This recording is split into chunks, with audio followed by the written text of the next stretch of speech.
This is a stack and whack that I made in 2012, and I used cowboy fabric for it.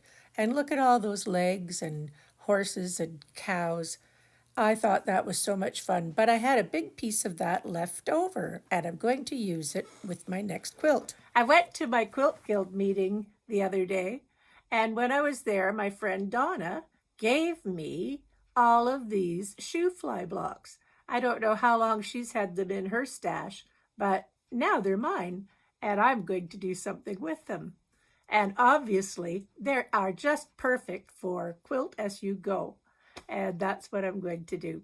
So the first thing I did when I brought them home, I ironed them nicely and I put backings, or not backings, I put batting on each of the pieces at the back. So on my wall, they all have a piece of batting that fits the square and they're on the wall. And I found it. I have a leftover piece of fabric that has these cows on it. And I made a quilt with that, and I have all kinds of strips of cows left over. So there's my inspiration for the back. It's going to be with these colors, these colors on the back.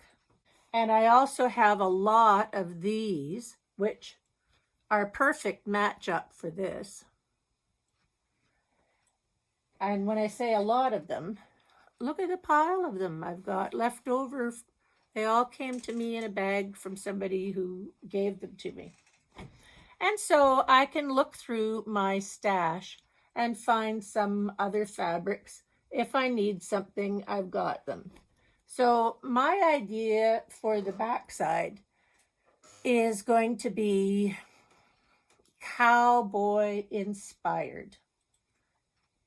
Boots, hats, western stars, horseshoes, things like that.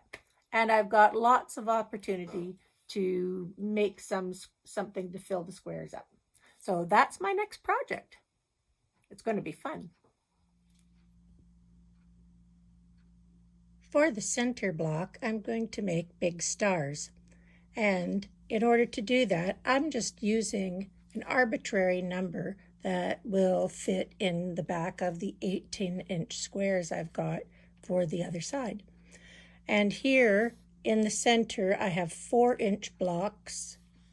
And around the center, I am making a star formation. So I have 4.5-inch squares for the half square triangles. So on either side of a diagonal line, and then once it's sewn, I can cut across the diagonal line. I made 4 of the big stars and put them on the back, and then I just cut pieces of the cow fabric to make an entire block. Now I just have to fill the other 4 blocks in, and I'm going to make cowboy boots. When I'm making a small project like this, I just draw a little pattern in my notebook, giving me the outside measurements of the square that I'm going to make. Then I pick out the fabric for the biggest piece, which in this case is the main part of the boot. And then I start cutting the fabrics, turning corners over if I need to by adding a 2.5-inch square or a 4-inch square, depending on how much I want to turn over at the corners. But it's easy enough to do, just sort of start building it from the biggest piece.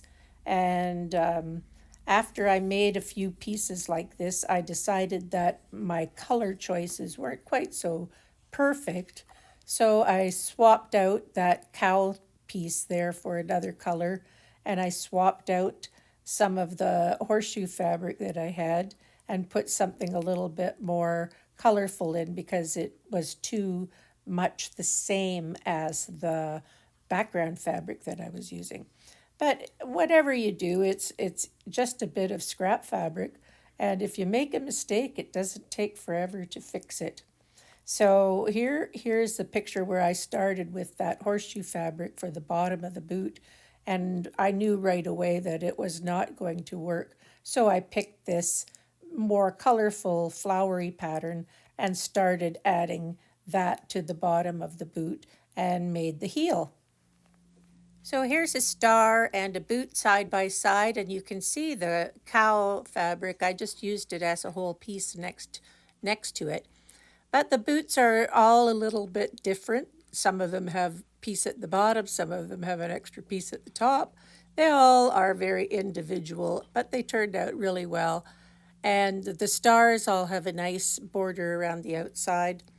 And here's a picture of the whole thing all done right now. And I'm going to start quilting it, a Quilt as You Go project, and I will put the sashings on and it'll be done quite soon. I think it's going to be a cute quilt for some child pretty soon. Thanks for watching, and I'll post another video soon showing the quilting process.